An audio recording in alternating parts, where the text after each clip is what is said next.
While I can't speak for it firsthand, I can only imagine spending most of your life behind bars is pretty difficult, especially if you're sentenced while still in your teens. These 10 people not only were sent to prison while at that age, but spent most of their life imprisoned before they were released. Adnan Jr. holds a unique place in legal history. He was imprisoned for one of the longest durations before being released due to wrongful conviction in the United States. In 1911, Gauthier was convicted in New York for a crime he maintained he didn't commit. He was sentenced to 20 years to life in prison. Astonishingly, he spent 68 years incarcerated, making his case one of the longest serving wrongful conviction imprisonments in American history. Gautier's release in 1980 at the age of 86 came after long legal battles with various appeals and efforts to prove his innocence. His eventual release was due to doubts about his guilt and the belief that the evidence in his trial was inadequate. Ligon Jr. was a remarkable individual known for being the longest serving juvenile lifer in the United States. He was convicted for his involvement in a Philadelphia loss of life that occurred in 1953. Ligon, along with a group, was sentenced to life imprisonment without the possibility of parole. His case gained attention due to the lengthy duration of his incarceration and the evolving discussions around juvenile sentencing laws. After spending 68 years in prison, Ligon was finally released on parole in February 2021 at the age of 83. In 1963, Henry Montgomery was convicted and sentenced to life in prison for the loss of life of a sheriff's deputy in Louisiana. His case made history as it led to a landmark Supreme Court decision known as Montgomery versus Louisiana. The Supreme Court ruling in 2016 retroactively applied a previous decision that banned mandatory life sentences without parole for juveniles. Following the Supreme Court's decision, Henry Montgomery was granted a parole hearing and was eventually released from prison in 2019 after serving more than 50 years behind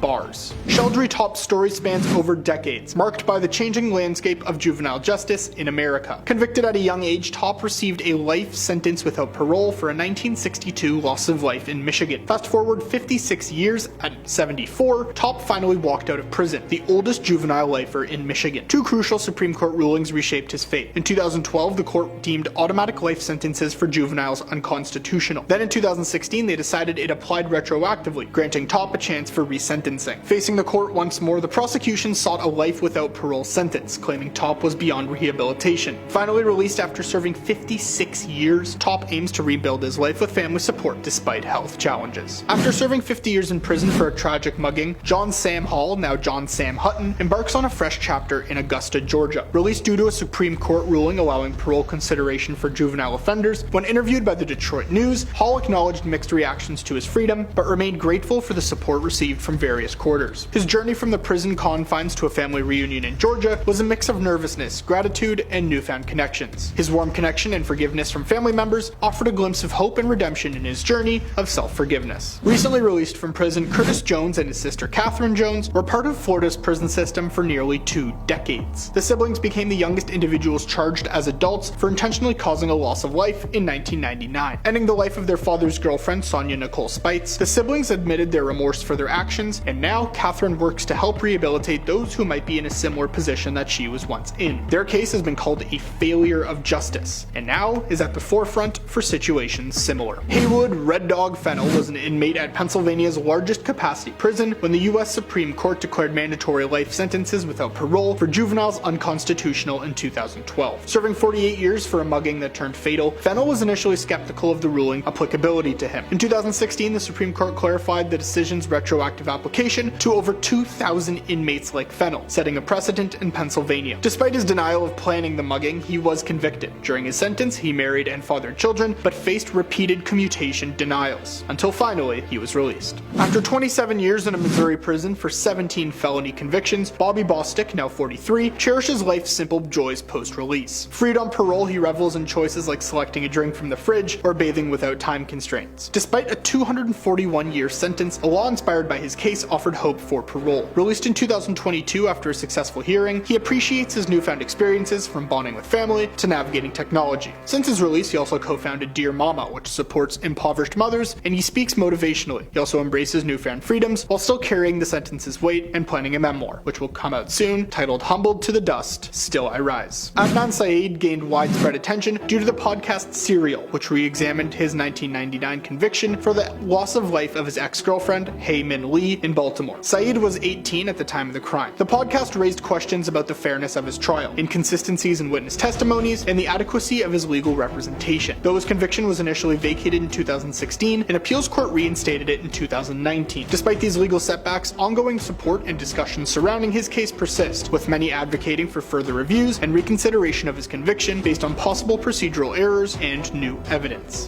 Stoya Brown's case sparked national attention and discussions on juvenile justice. She was convicted of the loss of life and sentenced to life in prison in Tennessee for ending the life of a man who had solicited her. Her story gained prominence through advocacy effort, shedding lights on her troubled background, including being a victim of trafficking and suffering abuse. Shedding light on her troubled background. The public outcry led to widespread support for her clemency, emphasizing the failures of the justice system and addressing the complexities faced by young individuals involved in such situations. After serving 15 years, Brown was granted clemency in 2019, securing her release and becoming an advocate for criminal justice reform, especially concerning juvenile offenders. These are 10 teens who outlived their prison sentence. Which of these stories had you heard of? Leave your answers below. For Ultimate Top 10, I'm Ethan, and I'll see you in the next one.